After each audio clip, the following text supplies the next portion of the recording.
Miss Snowflake, Miss Snowflake, I'm here for our story. Well, hello, Ink. I'm glad you were able to come today. Thank you, Miss Snowflake. I'm glad to see you too.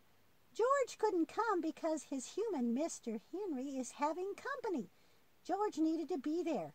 Oh, yes, Mr. Henry's son is visiting today. Isn't that lovely?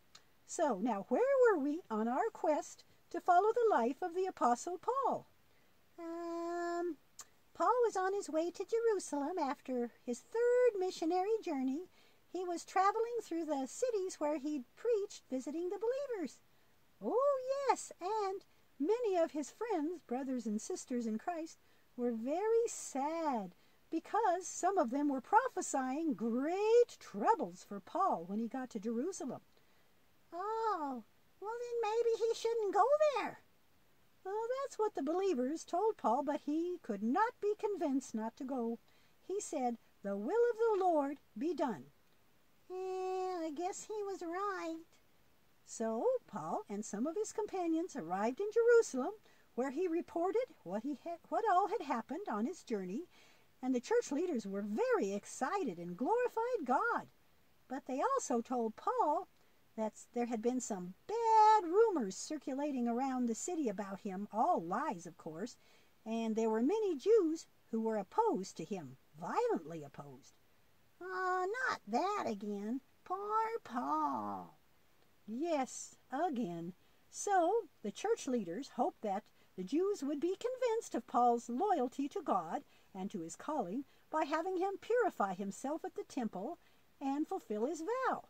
Oh, yeah, I remember. Paul had made a vow to God. So he went to the temple and gave notice of his intention and began the cleansing process. But, on the seventh day, when the cleansing process was almost finished, some Jews from Asia saw him in the temple and started a riot. They tried to beat him to death. Yikes! Oh, now don't worry, kitten. The soldiers stepped in and saved him.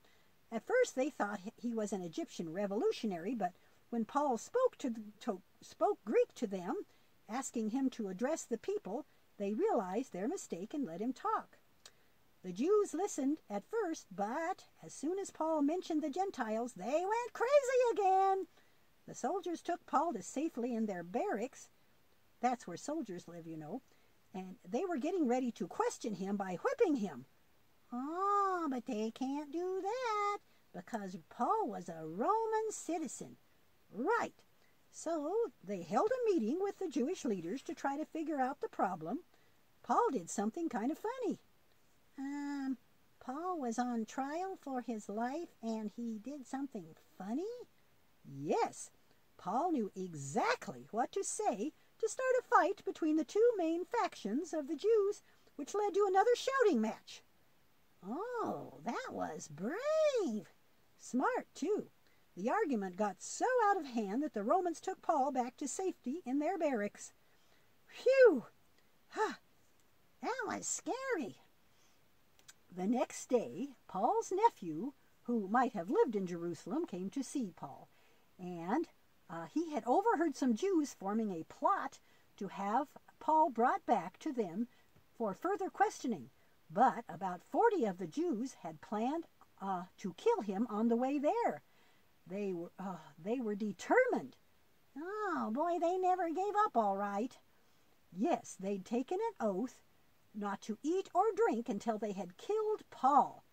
Oh, but since Paul's nephew told on them, they didn't get to kill him. I'll bet they got pretty hungry and thirsty. Well, I don't know if they rescinded their vows or if they starved to death because after Paul's nephew reported what he'd heard to the Roman commander, the commander ordered 270 of his men to escort Paul to Caesarea, where the Roman territorial governor was staying. So 70 horsemen and 200 foot soldiers left in the middle of the night, taking Paul on a horse out of danger. The commander sent the letter along telling the governor what had happened. Wow! Paul was rescued by a boy and protected by 270 soldiers? Wow! But, well, but what, Ink? Well, the boy tattled on them, and that wasn't good. Why, Ink, that wasn't tattling. Well, he told on those men. Well, of course he did. Anytime anyone has information about something dangerous about to happen, it is not tattling, it is their responsibility to tell someone. Many lives have been saved because someone came forward with information like that. Oh, I see.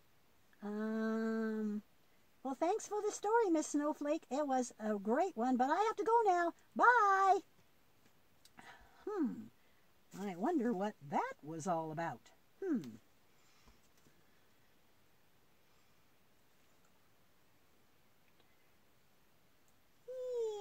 It looked like that kitten knew something about which he needed to tell someone, something dangerous or something. Don't listen to that old crazy cat. Tattling is tattling no matter what, and you should never do it. Well, I don't know, Melvin. Anyway, how's a little cat supposed to know what's dangerous and what's not? He'll probably get someone into big trouble for no reason, and everybody will be mad and hate him, and who needs that? Anyway, why should he even care? I know I don't. It'd be fine with me if some of those pets and their precious humans got hurt. I mind my own business. Melvin, I don't think playing tricks on others is minding your own business. Well, maybe not. But what else can I do for fun? Hey, that project we got going right now is going to be hilarious.